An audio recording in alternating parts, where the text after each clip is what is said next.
आप सभी को मेरा नमस्कार। सर्वप्रथम नववर्ष 2023 की बहुत बहुत शुभकामनाएं आपको। और इस नए साल में थोड़ा सा लेट हो रहा था। मैंने देखा कि पिछले करीबन 14-15 दिन हो गए मैंने नया वीडियो जो है अपलोड नहीं किया। तो मैंने सोचा कि आज 5 जनवरी 2023 को एक नया वीडियो आपको देता हूँ। तो हम लोग इस वीडियो का जो सब्जेक्ट हमारी विषय वस्तु है, इसको हम लोग वहीं से कंटिन्यू करेंगे जहाँ पे हमने पीछे छोड़ा था।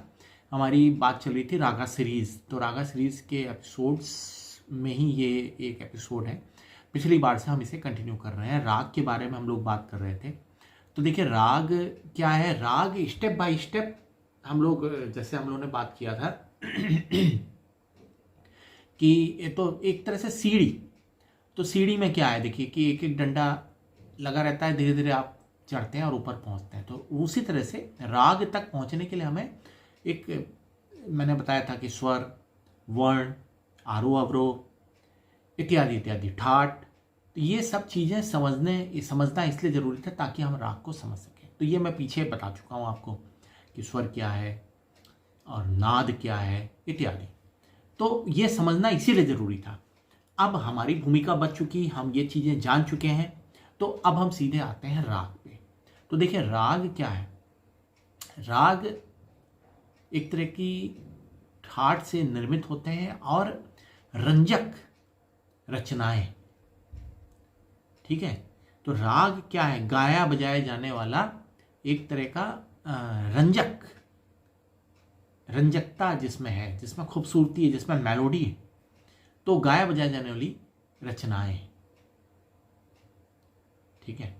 तो अब पुराने ज़माने में इसी तरह से जातियां होती थी।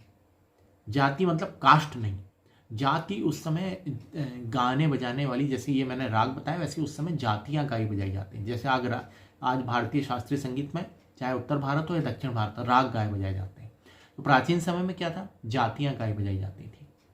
तो वो जातियां ही आज के वर्तमान समय के राग बन गए। तो राग बने तो, लेकिन राग किससे बने तो मैं बता चुका हूं। राग जिससे बने वो है ठाट। तो दक्षिण भारत में पंडित वेंकटमुखी जी हुए, उन्होंने 72 ठाट का एक थ्योरी दी। उन्होंने कहा कि इस संसार में 72 ठाट से ज़्यादा ठाट नहीं हो सकते, और गणित के द्वारा उसको सिद्ध किया। लेकिन ये देखा गया कि रंजकता, मैंने एक शब्द जो इस्तेमाल किया, मेलोडियस। तो मेलोडियस के दृष्टिकोण से, अगर रंजकता के दृष्टिकोण से देखें तो सभी 72 ठाट से रंजक राग बनाना पॉसिबल नहीं था। इसलिए उन्होंने कहा प्रैक्टिकली तो ये संभव नहीं है। इसलिए उस 72 ठाट में से कुछ ठाटों को लेके और उससे राग निर्मित की।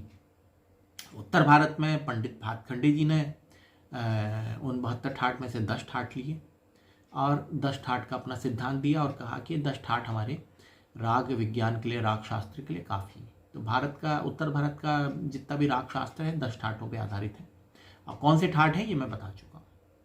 हर ठाट से एक राग विशेष निकलता है, उस राग विशेष के नाम से ही उस ठाट को जाना जाता है। जैसे भैरव राग से भैरव ठाट से क्या निकला, भैरव राग। उस ठाट की जो विशेषताएं हैं उस राग में परिलक्षित होंगी,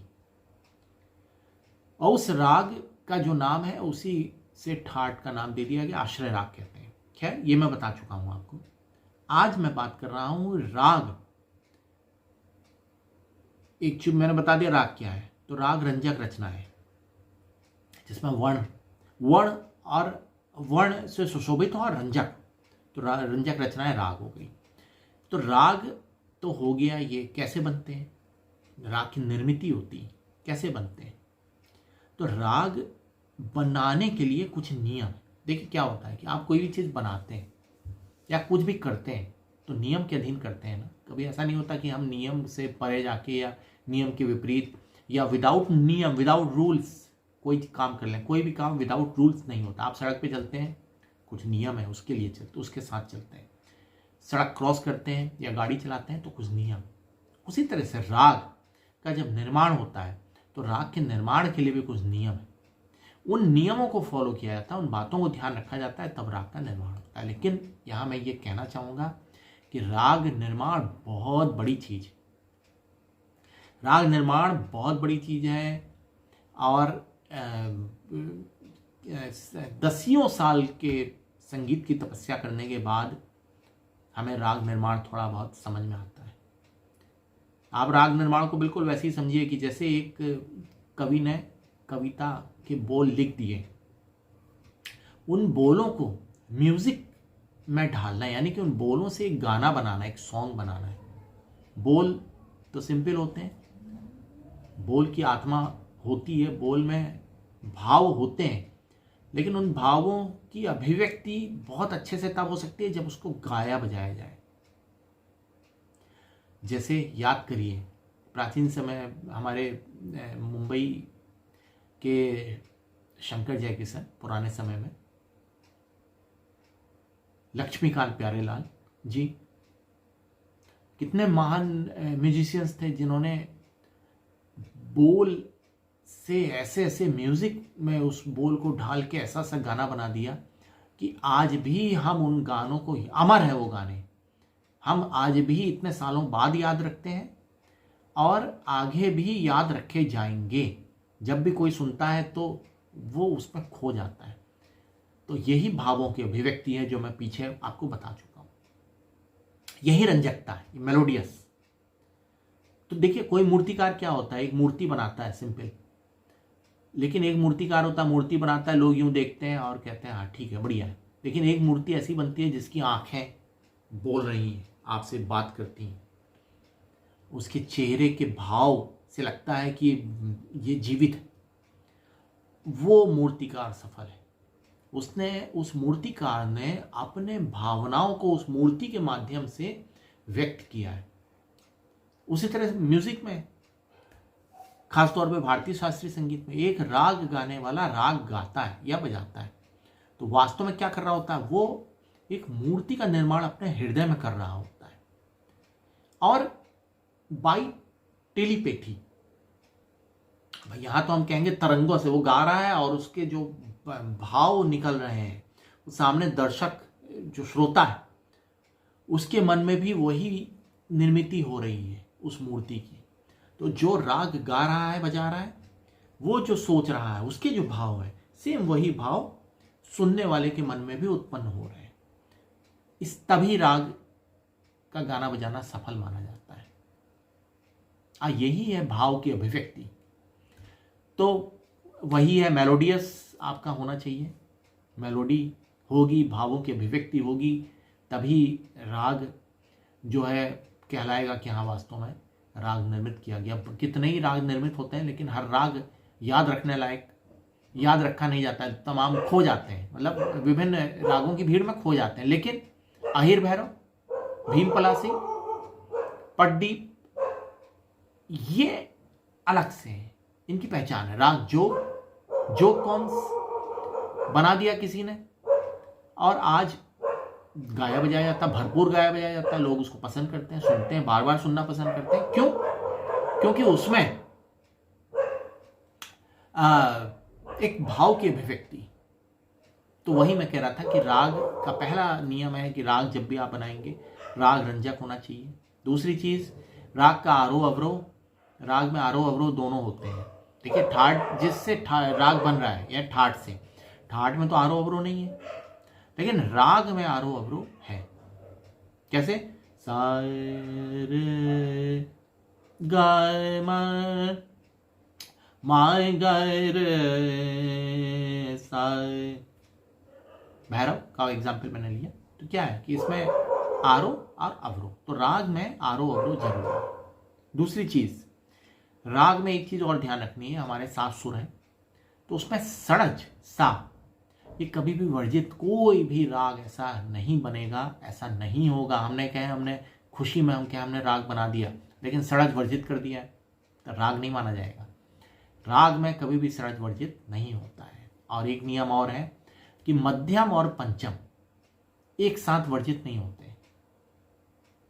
मतलब कोई राग बन जाए और उसमें देखा जा रहा है मध्यम भी नहीं है, पंचम भी नहीं है, तो राग कट, क्रॉस, वो राग नहीं।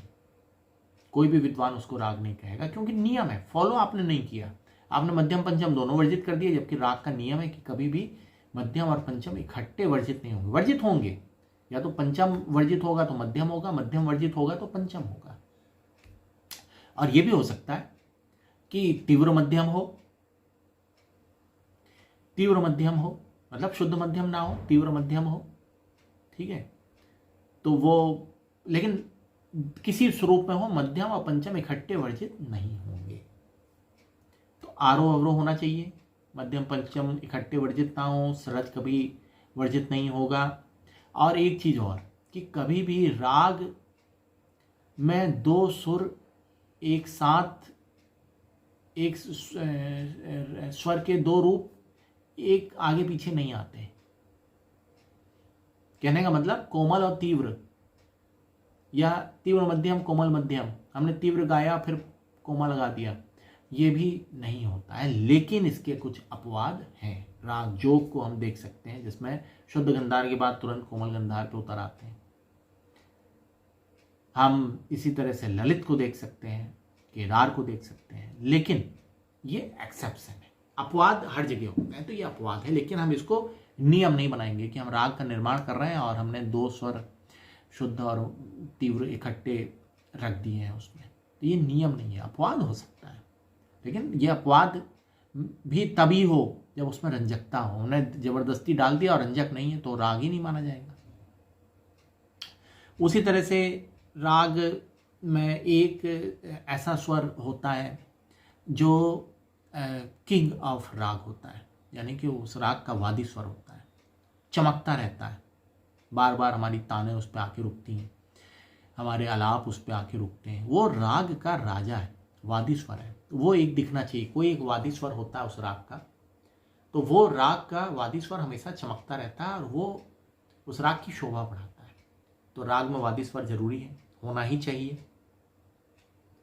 इसके बाद राग की जातियां मैं पहले वर्णित कर चुका हूं, इसलिए मैं ज़्यादा इसको डीप में नहीं जाऊंगा, लेकिन आपको थोड़ा सा बताऊंगा कि 7 स्वर है हमारे, सारे गामा पाधानी। तो जिस राग में आरोह में 7 है, अवरोह में भी 7 है, तो संपूर्ण संपूर्ण मतलब राग 7 स्वर है तभी तो संपूर्ण है।